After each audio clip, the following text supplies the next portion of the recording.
Cela fait un certain temps que tout le monde sait qu'un noyau d'uranium-235 qui se coupe en deux libère de l'énergie atomique. Vous allez dire, mais ça n'explique rien.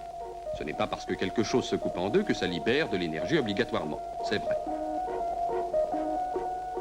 Il faut regarder de plus près le noyau d'uranium-235. D'abord, il a une masse de 235 comme son nom l'indique. Si on le démonte, on trouve d'un côté 92 protons. Chaque proton a une masse de 1,008 et de l'autre côté 143 neutrons avec une masse de 1,009 chaque. Maintenant, faites le calcul.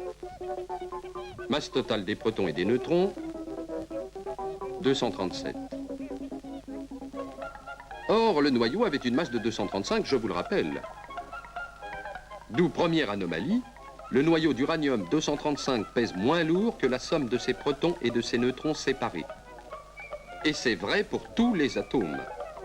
Un noyau a une masse plus faible une fois monté que la somme de ses pièces détachées. Les savants se disaient, il y a comme qui dirait un défaut.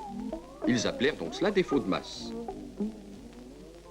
D'autres disaient, le noyau est fait de neutrons sans charge et de protons avec une charge électrique plus, nous sommes d'accord. Mais chacun sait que les charges électriques plus se repoussent. Et votre noyau, normalement, il ne devrait pas tenir. Et pourtant, ça fait des milliards d'années que les atomes tiennent. Deuxième anomalie.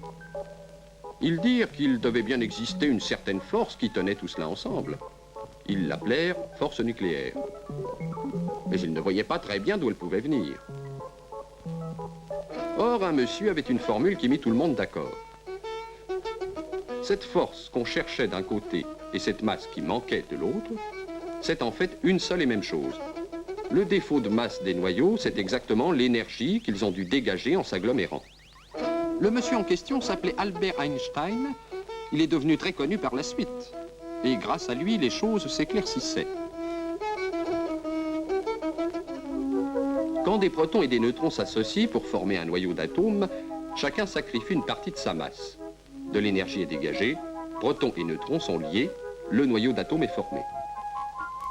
Et plus ils auront sacrifié de leur masse, plus ils auront produit d'énergie, plus ils seront fortement liés, plus le noyau d'atome sera stable et indestructible.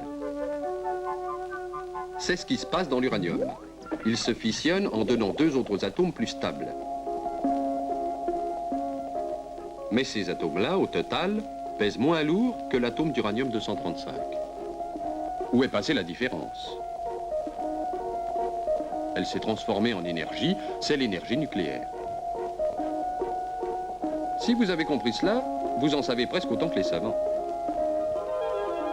On pourrait encore demander pourquoi protons et neutrons ont tellement envie de faire des atomes plus stables et compacts, même au prix du sacrifice de leur masse. Mais là, vraiment, tout ce que l'on peut dire, c'est que tout sur la Terre cherche la stabilité. L'eau ne reste jamais indéfiniment en l'air, elle se stabilise en tombant le plus tôt possible. Cela fait de l'énergie que l'on récupère. Les atomes d'eux-mêmes se stabilisent à leur manière, et utiliser l'énergie nucléaire, c'est simplement tirer parti de cette loi-là.